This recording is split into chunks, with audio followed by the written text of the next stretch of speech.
Hey everybody, welcome back to Starflag Media Gaming. Want to get right into it. The last couple of weeks with Xbox have been atrocious for their bottom line advertisements. And really what I want to get to today is an interview with Xbox President Sarah Bond, and how she is talking in this Mashable article really leads me to believe that the next generation of Xbox is going to be extremely expensive. So hold your horses, and then let's get right into the article, and you guys can tell me what you guys think she is sending here as a message, and we'll break it down as we go along. This is from Mashable, as you guys can see. Xbox President Sarah Bond confirms next-gen console will be a premium, high-powered device. And it says here, when we sat down with President of Xbox, she teased what we can expect from the next generation Xbox console. On the ROG Xbox Ally X launch day last week, Mashable sat down with President of Xbox Sarah Bond, and she confirmed some interesting details about the next gen Xbox console. We asked Bond about the rumors that the future Xbox console will be a more high powered device, more like a gaming PC than a traditional Xbox console. And she said the next Xbox will definitely deliver a premium experience for gamers. And here's the direct quote. Well, I can tell you you're right. That the next gen console is going to be a very premium, very high-end curated experience. You're starting to see some of that thinking that we have in this handheld, but I don't want to give it all away. Oh my god, guys. The next Xbox is going to be crazy expensive. If this Xbox ROG Ally X is this premium, very high-end, curated experience that we're kind of getting a sneak peek into, if they're not going to go with AI-powered upscaling and lower wattage as the Switch 2 has done, and as Sony has already talked about their next-gen system being that way, it seems like they are really going to tackle the high-end consumer, which to me sounds like they've whittled down the Xbox diehards to the point where they know they have a user base of around 20 million Xbox diehard fanboys who will just buy anything they put out. So they're going to put out this high-end, expensive console PC hybrid thing that neither, in my opinion, PC gamers want because of customizability, and neither console players want because of convenience and also price point of a console versus a PC. But I digress. Let's continue here. It says, so what is that thinking exactly? In our interview, Bond emphasized the ability to play games from any store or platform anywhere at any time. She also said that the industry is moving away from blockbuster exclusives, which has traditionally been a focus around big console launches. When she says the industry is moving away from it, I think she is talking about Xbox.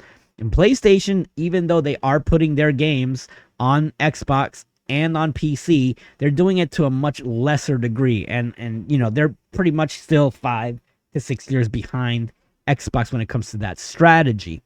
But console exclusives, I mean, do I really need to say how important console exclusives are to Nintendo and how it is the sole motivator for people to go buy Nintendo console hardware?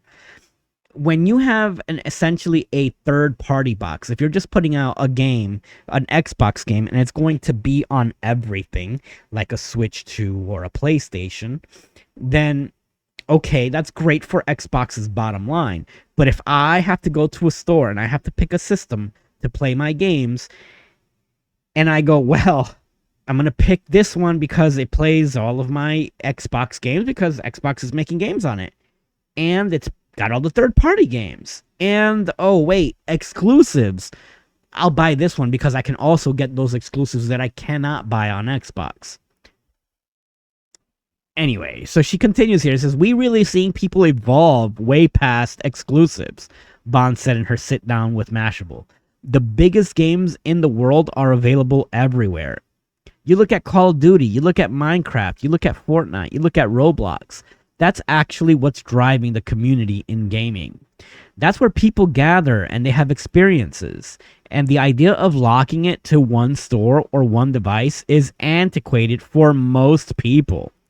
You want to be able to play with your friends anywhere, regardless of what they're on. And we're really leaning into that with this experience. Fine. So you're a third party. That's it. Just say you're a third party. But it's going to be a hard sell for your console.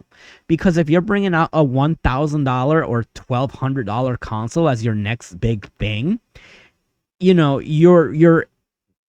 what's the reason to get it? If my PlayStation 6 or my PlayStation Portable next system that's rumored to be out, or my Switch 2 will play those games as well. In fact, Halo is going to be announced for PlayStation 5 tomorrow.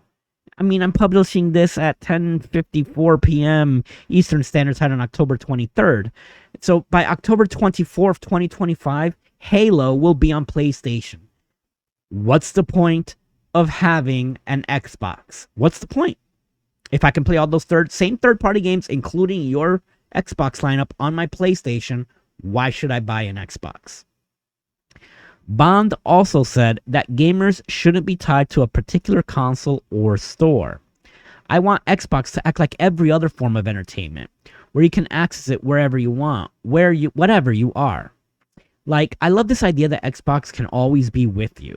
It can live in your living room. It can be with you on your laptop, in your bedroom. It can be with you when you're on the road. The thing about games is that it's deeply personal. People meet their spouses in games. People make friendships in games. It's about community, but it shouldn't be locked to one place or one device. You should be able to take that with you and be able to access it and jump in anywhere you want. And so that's what Xbox is all about. Fine. That's great. You're a third party now. But why should I buy your hardware when it's on everything? In recent years, Xbox has invested heavily in cloud gaming, and its popular subscription service, Xbox Game Pass, has a growing number of cross-platform titles. So, while many gamers would tell you that Sony has won the latest era of the console wars thanks to flagship AAA exclusives, Bond seems to think the industry is moving in a different direction, and she may be right. Well, I've got news for you guys. There's one company who's beat them both in sales, and it ain't Sony. So will the new Xbox console be more like a gaming PC or the Xbox Series X? And when exactly can we expect to see it hit store shelves? Bond wouldn't say, but she again emphasized that Microsoft and Xbox are pursuing a, quote, premium console experience. By the way, guys, premium means expensive. Well, we are hard at work on our next-gen console, Bond said. There's a lot more to come where we're building our next-gen console, which delivers that premium experience, and that's always the center of what we do. But we want to give other people choice. We want to give other people choice and options around that. Other options like, say, the ROG Xbox Ally and Ally X. Though you'll have to wait if you didn't secure your handheld at launch. It's currently sold out at Microsoft, and Best Buy has a 30-day wait on new orders.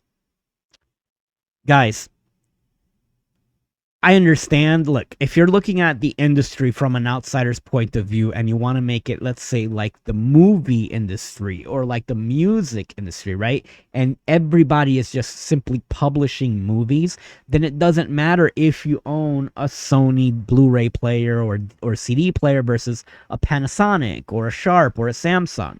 In those cases, you're probably going to look at, you know, the least expensive Blu-ray drive, or if you really do want to have Ultra HD 4K Blu-ray experience, you would go buy, you know, the latest, greatest Samsung or Sony Blu-ray player. But that's great if you're a publisher and just a publisher. It's going to be a hard sell for Xbox, Satya Nadella, Sarah Bond, Major Nelson, had to come out and defend this stuff. It's going to be a hard sell for those guys to push hardware. Why should we buy the next Xbox if all of your games will be available on competing systems, and from what it sounds like, competing systems that will be much less expensive than yours? I don't know. It seems like every time Xbox puts out a statement, or sits down for an interview, they just shoot themselves in the foot even harder. They ran out of feet, guys. Unless you're a diehard Xbox fan, I would really love to hear what your comment is. How can you guys, justify this? Or do you agree with Sarah Bond? Maybe I'm the crazy one. Let me know why I'm wrong in the comments below. As always, I do want to thank you guys for watching these videos. Hit that like button, comment below. If you don't want to subscribe or you already subscribed, watch the next video in the playlist. It really helps out for the algorithm. And as always, I just want to thank you guys for joining me, and we will catch you in the next video.